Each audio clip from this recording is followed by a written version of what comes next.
One of my favorite books in the Bible is Ecclesiastes. Kasi sobrang daming wisdom. Kumbaga yung nyugan, kinuha yung mga nyug kinudkod, ginawang gata, yung gata niluto, ginawang latik.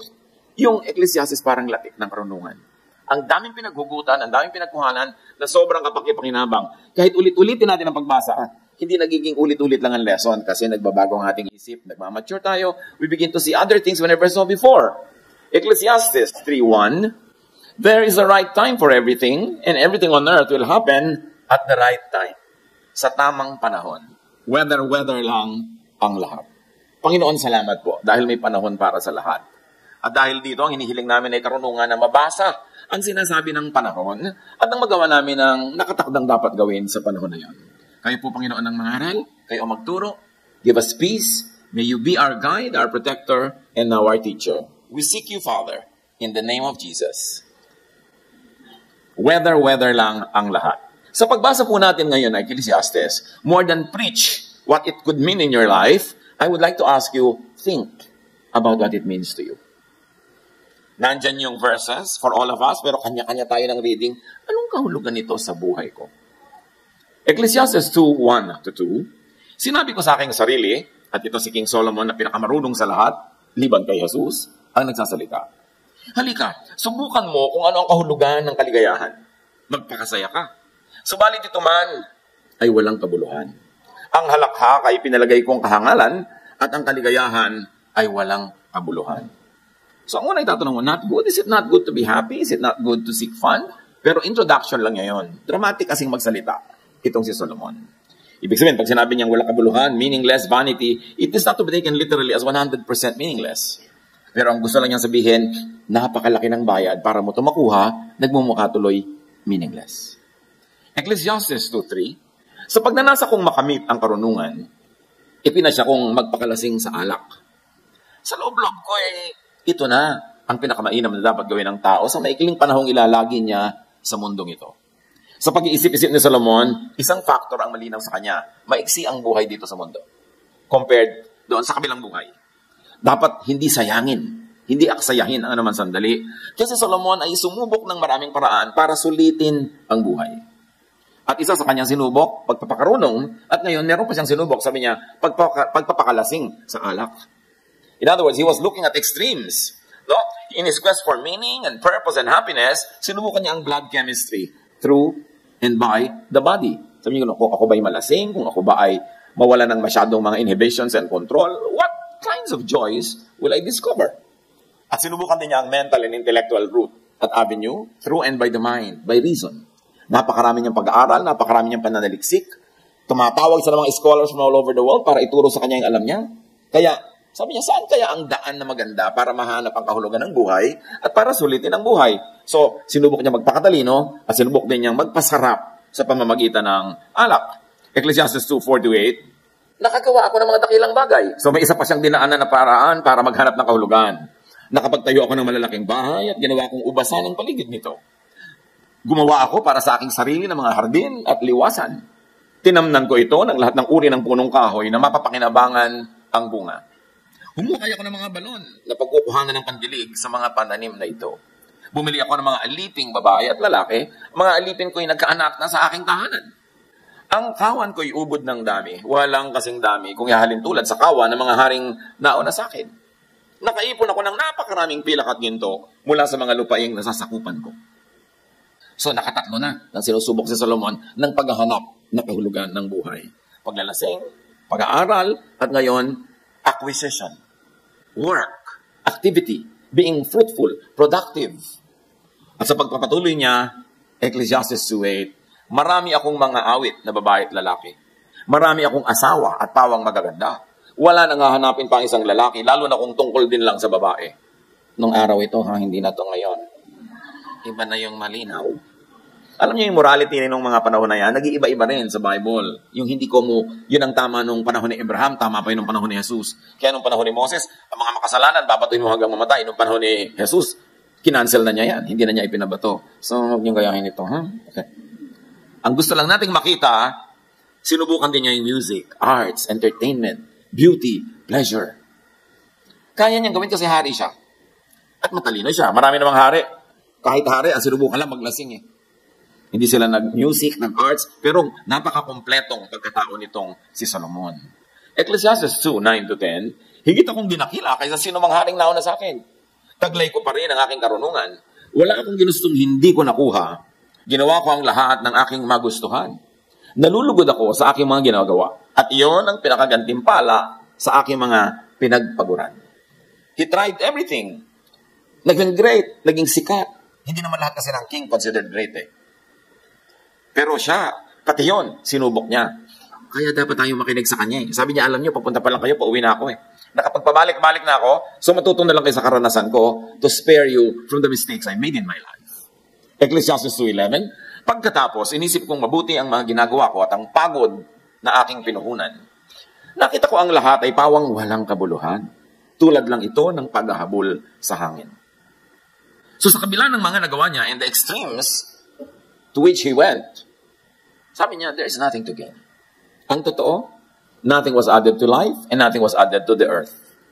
Oo, bumili ako ng mga halaman. Alam niyo ang mga hari na marurunong, kahit mga pharaoh sa Egypt, nagpapakuha yan ng mga halaman sa ibang bansa, ini-import nila, tinatanim nila sa garden nila para yung mga bunga nun, pakinabangan nila. Marami silang ginagawang magaganda. Pero sabi niya, alam niyo yung halaman doon sa Lebanon, nilipat ko lang dito, o wala namang nabago sa planeta, lumipat lang yung halaman, pero nandito rin. Parang kayo, bibili kayo ng halaman sa Cartimar, dadali niyo sa garden niyo ang mahal-mahal, oh, nandito pa rin sa mundo yun. Bakit yan nalang hayaan yung nandun siya para hindi kayo gumastos? Di ba? Yung ang dami-dami nating inilalagay, gusto nating maging atin, ganoon din naman ang ending. So, sabi niya, alam niyo, maraming walang kabuluhan. So, bili kayo ng bili, ito mag-transfer lang naman ng lugar. No? Bibili ka ng bahay bakasyonan, ikaw pa ngayon ang mag-maintain, hindi ka na lang mag-hotel.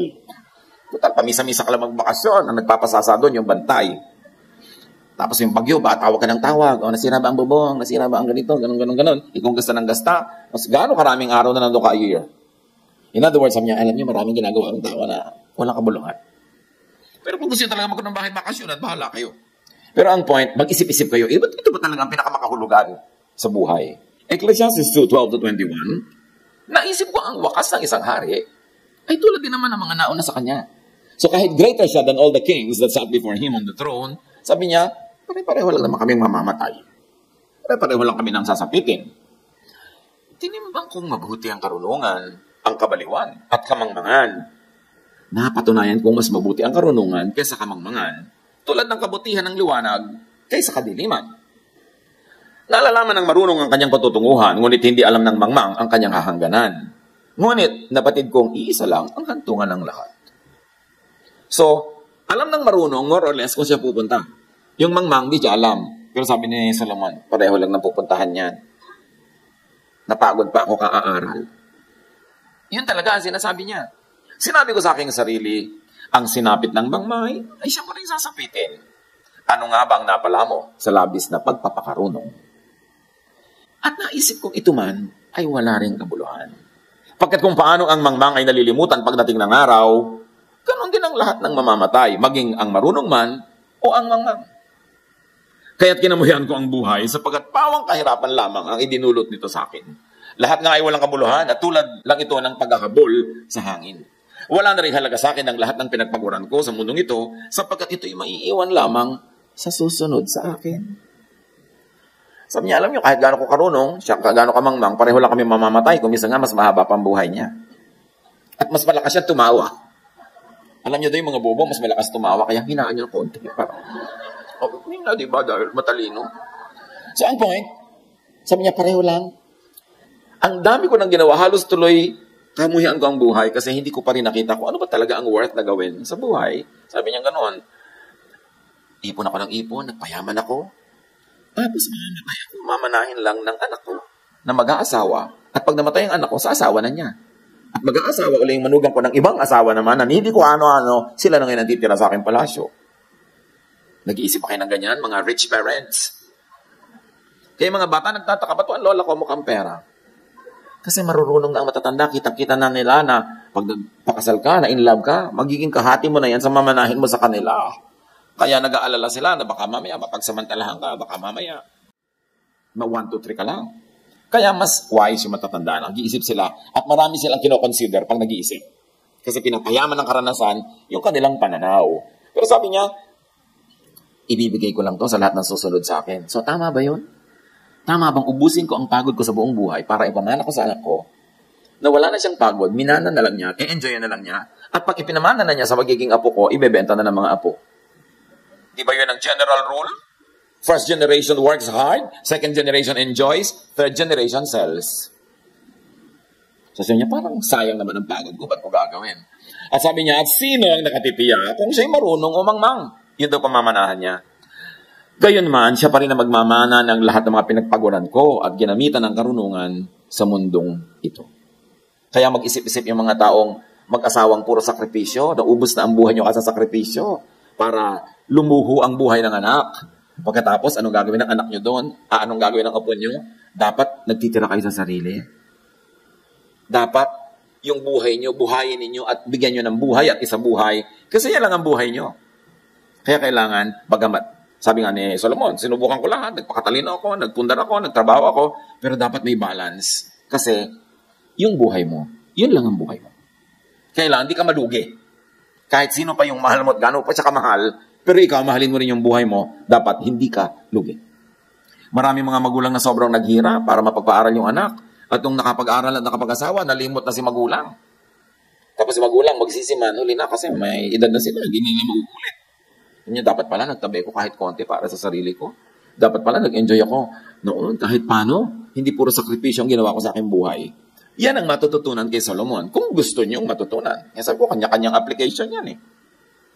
Ito may walang kabuluhan, sabi ni Solomon. Kaya nga, nanghihinayang ako pagkat ako ay nagpakapagod ng husto sa mundong ito. So when you are old, when you are advanced in years, make sure that you are not possessed by vain regrets. That you did not live your life and you only sacrifice it for the people around you. Yes, lalo parents, we really sacrifice for our children. We sacrifice for our loved ones. Children sacrifice for their parents. But never forget that you have a life to live also. At huwag mong kakalimutan isali ang sarili mo sa mga dapat ay nakikinabang sa buhay. Lahat ng pinagpaguran ng tao ay pinamuhanan niya ng karunungan, kaalaman, at kakayahan. Ngunit pagdating ng araw ay iba ang magpapakasaya sa mga pinagpaguran niya. Ito'y walang kabuluhan. At ito'y hindi tama. Kaya mga anak, kayo ng mga pinagpaguran ng mga magulang, pinag-ubusan ng lakas, ng kabataan, lalo't nag-abroad pa yung tatay nyo o nanay nyo o both of them ng halos 20-30 taon, kailangan pag-uwi nila, suklian nyo ng iba yung kabutihan at alagaan nyo silang mabuti at ihatid nyo sila sa kanilang huling hantungan ng maginhawa, minamahal, sinusuklian ng kabutihan. Para hindi nila aputin ang sinapit ni Solomon na pinagsisisihan kung ba't niya ginawa yung mga bagay na ginawa niya. Dapat lagi ang magulang nagpapasalamat. Hay, salamat, minahal ko anak ko. Hay, salamat, pinag-aaral ko. Kasi eto ngayon, tinataguyod ako sa aking pagtanda. Dapat ganun. Huwag ninyong itulak ang mga tumulong sa inyo at nagbang sa inyo na pagsisihan ang ginawa nilang kabutihan para sa inyo. So sabi ni Solomon, pare-pareho lang. Kahit ano pang estado mo sa buhay, lahat namamatay din. Kaya kailangan, bago sa makabilang buhay, sulitin itong pangkasalukuyang buhay na ito. Ecclesiastes 2:22-23, nakakapagod at nagpapakahirap ng husto sa mundong itong isang tao, ngunit para saan ba ang pagpapagod na ito? Ano mang gawin ng tao ay nagdudulot sa kanya ng balisa at hinanakit. May mga gabi pang hindi siya makatulog sa pag-iisip, ito man ay walang kabuluhan. So ano ang napapala for all the hard work? Sabi niya, dapat alam nyo kung hanggang saan lang ang hard work. At huwag niyong pudpurin, ubusin ang buhay niyo dahil lamang sa isang project. Dahil lang gusto niya na pagkalaki-laking bahay o gusto niya na ganon. Mamaya, hindi niyo na inabutang buhay kayo bago nagkaroon. Sabi, kailangan nagtitira ka lagi sa sarili. Hindi yun pagiging makasarili, pagiging tama lang yun. Napakahalaga na wala kang regrets. Ecclesiastes 2:24-26, ang mabuti pa sa tao ay kumain at uminom at pakinabangan ang bunga ng kanyang pinagpaguran. You see, sabi niya, alam niyo, dapat yung pakinabangan ng bunga ng inyong pinagpaguran. Hindi yung iba lang lagi ang nakikinabang. Dapat, ang kita nyo sa isang buwan, sa isang taon, merong ina-enjoy nyo, merong ibinibigay nyo sa mga minamahal at tinatangkilik nyo, may ibinibigay nyo sa charity, at merong para sa inyo. Huwag nyong kakalimutan ang inyong sarili. Sabi, kailangan yung pakinabangan ang bunga ng iyong mga pagpapagod. Sabi, alam ko ang lahat ng ito ay kaloob ng Diyos. Kung wala ang Diyos, sino pa ba ang makakakain o makakaranas ng kasiyahan? At dito, sinasagot ni Solomon yung needless guilt ng maraming tao na pagka sila nag-enjoy, they feel guilty. Akala nila ayaw sila ng Diyos na nag-enjoy. Sabi niya ni Solomon, alam nyo, Diyos ang nagpapa-enjoy sa atin. Kasi kung nag-enjoy ka, it is the Lord who gives you appetite. It is the Lord who makes you and enables you to enjoy whatever you're enjoying. So when you enjoy, thank God and enjoy. Huwag kang mag-guilty dyan. Yung iba kasi, akala nila, ang gusto ng Diyos sa tao, laging hirap, laging pagod, laging nagtitiis. No, it is God who created us, and God has a wonderful plan for us. Sabi niya, plans to give you hope in the future. Plans to harm you. Not to harm you, but plans to make you enjoy life. At yun ay masyadong ipinaliwanag ni Solomon. Sabi niya, ang karunungan, kaalaman at kaligayahan ay pinagkakaloob ng Diyos sa lahat ng kinalulugdan niya. Pakinggan niyo to ha. Ipinagkakaloob ng Diyos ang lahat sa kanyang kinalulugdan. Ang makasalan ay pinagtatrabaho niya at pinag-iimpok upang ibigay lamang ito sa gusto niyang pagbigyan. Ito man ay walang kabuluhan, tulad lang ng paghahabol sa hangin. Bago tayo magkamali-mali ng interpretation, dapat nating linawan, ang sinasabi lang ni Solomon, enjoy what you do, enjoy what you must do, at sinabi niya, alam nyo, ang Diyos, this is how God works. Ibinibigay niya lahat ng blessings sa kanyang kinalulugdan, at yung mga makasalanan, pinagtatrabaho niya para ibigay lang yung pinagpaguran sa kinalulugdan niya. Pero ang makasalanan dito, sa kanyang original word, hindi ibig sabihin nun yung immoral. Kasalanan here is not immorality or religious error. Ang kasalanan tinutukoy dito is foolishness. In other words, this is how it works. Yung foolish, palibasan foolish siya, hindi niya papakinabangan ng pinaghirapan niya. At sino ang kinalulugdan ng Diyos? Yung hindi foolish, yung marunong, yung nag-iisip. In other words, hindi namimili ang Diyos kung sinong pagpapalain niya at sinong pahihirapan niya. Automatic na yan. Nang kinreate ang mundo, nakaset na ang lahat ng laws. And one of the laws of nature says that those who are wise, those who are thinking, those who have a diskarte, yung marunong, talagang yun ang maraming may enjoy na blessing. At yung nagpapabaya, hindi nag-iisip, nagpapakamangmang, kung ano-anong ginagawang kabulastugan, ano man ang nasa kanila na, wala pa. At hindi yung nagdidesisyon ng Diyos sa kunin yan para ibigay doon. It is the law of nature. It is automatic.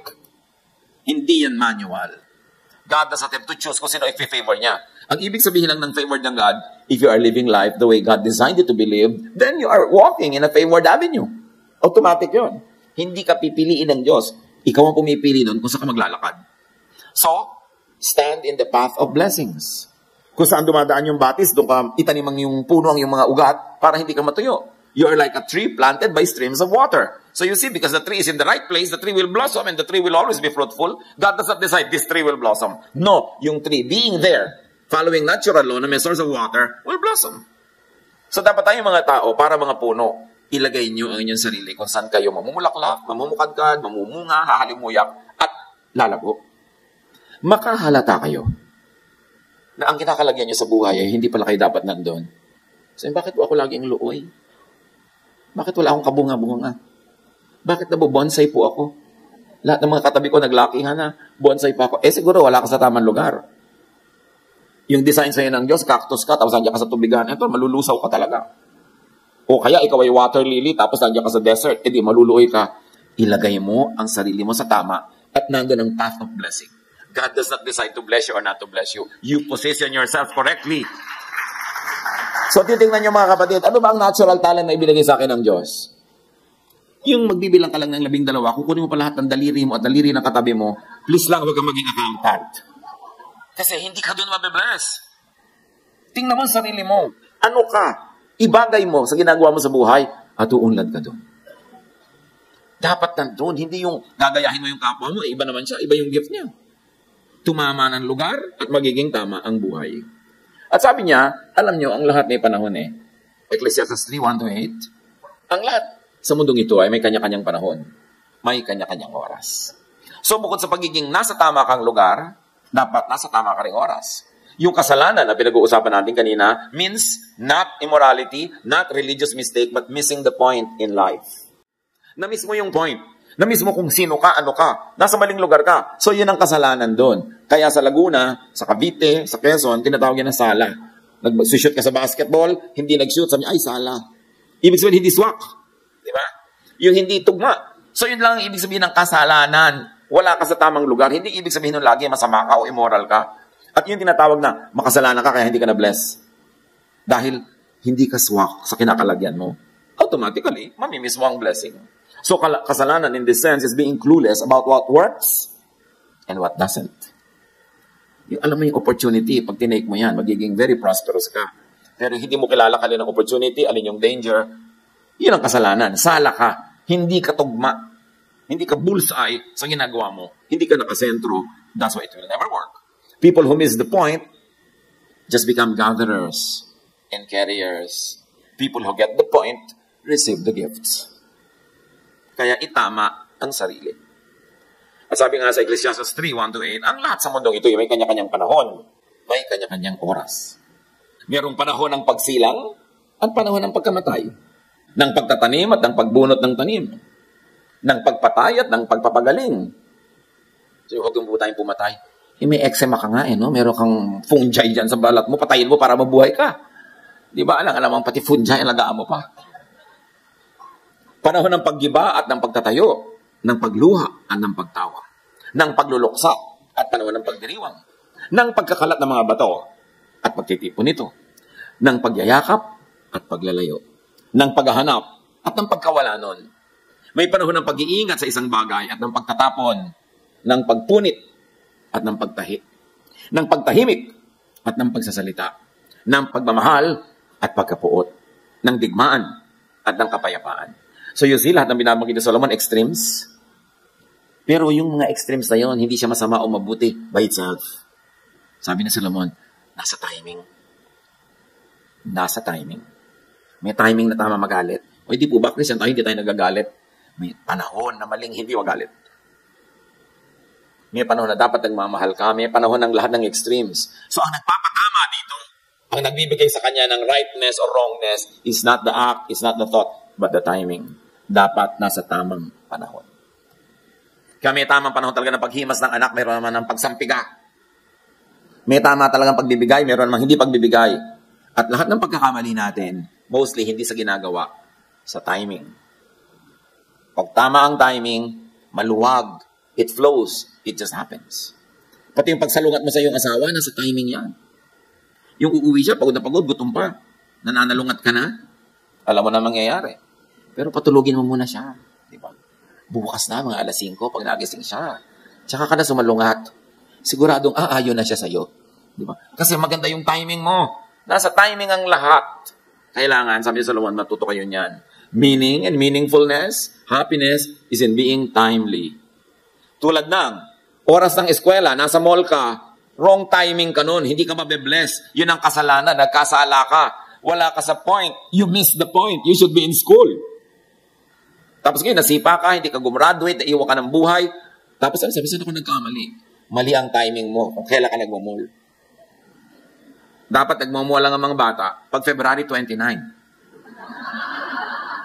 Para maraming oras. Wrong timing, kumakain kayo, pamilya, nandun ang mga magulang mo, text ka ng text, game ka ng game sa computer mo, sa palagay mo, mabe-bless ka. Di ba? Wrong timing, hindi yan ang time para dyan. Merong birthday yung pamilya mo, maktol ka ng maktol, drama ka ng drama, it's a time for the family to be happy. Mali ka dyan, kasalanan yan, sala, you miss the point. And people who miss the point will miss blessings. Kailangan i-timing mo yan. At kailangan, happiness is in reading and flowing with time. Okay. Meron kayong mahal sa buhay, nagkasakit, inilaban nyo talaga, pinagamot, tapos sumakabilang buhay pa. Well, it's a time to die. Accept it. May time to live, may time to die. Di ba sabi ni Solomon? Bakit na-accept mo lang yung time to live, yung time to die, ayaw mong tanggapin? Ngayon na ng buhay. Ano gusto mo, mabuhay ka ng 3,000 years? Matanda ka pa sa pyramids? Dapat tanggapin. May panahon na natalo ka sa isang labanan, talo ka, tanggapin mo yun. Lick your wounds and move on. May panahon na panalo ka, huwag ka magyabang dyan, enjoyin mo lang. Kasi may panahon talo ka rin. Lahat may panahon. At pag natuto tayong sumakay sa panahon, hindi tayo makikipagtunggali. We will never struggle with what's happening. Then we will flow. And then we will find life to be more comfortable, easier, and probably even more prosperous. Pag panahon ng trabaho, magtrabaho. Mag-a-apply ka ng trabaho para during the time, ninanakaw mong oras sa opisina, naglalaro ka sa computer, nag-Facebook ka, kung ano-ano pinagagagawa mo dyan, wala ka sa panahon. Kasalanan yan. And you don't say immoral or bad, kundi sala ka. You miss the point. You should be at work and you should be working. Pag ang tao wala sa lugar at wala sa panahon, hindi siya mabe-bless. So analyzein natin mga kapatid, kailan ba ako nabe-bless? Para ulit-ulit nyo yung formula. Pag tama ang ginagawa sa tamang panahon. Ang kabuluhan, ang ganda, ang kaligayahan ng lahat ay nasa timing. Sabi ng chapter na ito, marami pa ibang chapters. So gawin sa tamang panahon ang lahat. Even rightness, correctness, and appropriateness of extremes is determined by time, by the season, by the climate, by the weather. Yung mga nagtatanim ng palay sa mga probinsya, pag nagtanim na ang mga kapitbahay mo, magtanim ka na ngayon. Huwag kang maging 1 week late or 2 weeks late. Why? Pag 2 weeks late ka sa tanim, 2 weeks late ka sa ani. Nag-ani na ang mga katabi mo, ikaw na lang natira, lahat ng daga pupunta sa'yo. Kaya dapat kasabay ka. Para hati-hati kayo sa daga. May matira sa'yo. Hindi pwedeng hindi ka nakasabay sa timing dahil yun ang sikreto. God-given nung pamang nilikha yung foundation of creation. Sumabay ka sa weather. Pastor, gusto ko magpakasal, garden wedding. Kailan niya? June. Bagyo season yan. Ipag-pray nyo na lang po. Ayoko mag-pray. Nilikha ng Diyos ang bagyo, magpe-pray akong pigilin ng bagyo dahil sa vanity mo. Pagka ganyan ang gusto mo ipagawa mong trahe, kapote, ha? Ang shoes mo, bota. Para tuloy ang kasal, ano man ang weather, ipagpipilitan mo maging June bride. Sa Amerika, uso kasi spring yun. Dito, bagyo yun. At meron ganyan, kasalan na, ayaw pa niya ipasok sa loob yung wedding, yung ceremony, may garden, may hall. The day before, tikatik ang ulan. Alam niyo, ulan na tikatik. Alam niyo, maghapon yun, yung konti-konti lang. Mabuto yung buhos natatapos agad yan Yung tikatik na ulan, maghapon yan. Tikatik. Kasal na niya bukas. Nagpatawag sa church, nagpapa-prayer and fasting. Magfa-fast kami dahil sa kasal mo? Ano ka? Tag-ulan talaga. Saka wala magfa-fast. Hayaan niyo yan. Tapos, i-suggest nyo, ilipat na natin sa loob yung seremonya kasi ang daming dekorasyon. We need a lot of time. Huwag daw ipagpe-pray pa hanggang bukas. Umaga, ulan. Hindi na tikatik, lumakas lalo. Hapon, ayaw pa niyang i-move. 1 hour before nagpa-move. Di ang pangit ng hall kasi dali-dali. Ipinagpilitan kasi. Meron naman, ipinagpilitan talaga sa garden. Inabutan na kami ng ulan. Yung mensahe ko, dapat mga 15-20 minutes, ginawa ko 2. Dahil nababasa na ako ng wala na ganyan, humahangin na. Ang laki-laki ng belo niya, parang layag ng binta. Tabing dagat Can you imagine? Magpapakasal ka sa tabing dagat, sa tag-ulan, wala ka sa panahon. Kahit anong dasal lang gawin natin lahat, hindi tayo mabe-bless niyan. So ilagay mo sa tamang oras, sa tamang lugar para ka mabless. Kasi may automatic blessing yon. Hindi lang sa kasal, sa lahat ng bagay. O bata pa kayo, wala pa kayong asawa, huwag wala kayo magbuntis mga iha. Maling panahon. Kahit anong gawin nyo, lahat na nagmamahal sa inyo, madadamay din dyan. Itama. Magbasa, makiramdam. Umayon, makibagay, makidaloy sa panahon.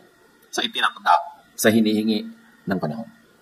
May mga pamilya kung minsan sumasayad kayo financially, panahon yan para magtipid. Panahon yan para mag-adjust kayo lahat. Magtulong-tulong kayo, kayo magreklamo sa nakasanayan yung ginhawa. Panahon ngayon na taghirap. Mahirap ba makita yun? Adjust. Panahon naman na meron, di mag-enjoy kayo. Adjust. Etong tanong. Ang laki po ng problema ko. Sinusubok ko na lahat para ma-solve. Hindi ko po malaman kung paano sa-solven. Pag wala kang alam, pag wala kang magawa, pag walang tama na choice, pag walang tugma, dapat huwag kang gumawa, maghintay ka. Wait! Sa tamang panahon, mangyayari ang tamang mangyari. When the solution is not clear, don't solve it. Just wait upon the Lord. Wait and see that the Lord is good. Do other things. Get productive in many other ways, but don't try to solve something na wala pang clear na solution. Dahil ang solution, lalabas yan sa tamang panahon. Bakit? Because God is God of balance. Pag may problema, may solusyon. Ang problema, kung pupaso, walang solusyon. Di hindi problema yan. Wala pala solusyon. Ba't mo pa na problema? Tanggapin mo na lang, live with it. Kasi pag may problema, may solusyon dapat. Pag walang solusyon, huwag mong problemahin. Tanggapin mo na lang. Para tahimik ang buhay mo. And remember, wait for the right time. Kailan po yun? Magpaparamdam yun sa'yo. Malalaman mo pag tama na ang panahon. Huwag mong unahan ang panahon. Dapat lahat nasa tamang panahon. Panginoon, turuan niyo po kami na i-apply ang mga principles na ito ni Solomon. Binless mo ng iba yung wisdom na ngayon ay kami nakikisalo. Turuan mo po kami how to deal with these issues in our lives and how to learn from the use of proper time, timing, and placement. Na kami mailagay namin na aming mga desisyon, ng aming buhay, mga ginagawa sa tamang lugar, sa tamang panahon. Pag bulay-bulayan mga kapatid sumandali, isipin na i-apply ito sa pag-approach sa mga pang-araw-araw na mga suliranin at mga alalahanin. Lord, continue to deal with your people, and may you give each one a very personal application of the wisdom that you gave to Solomon.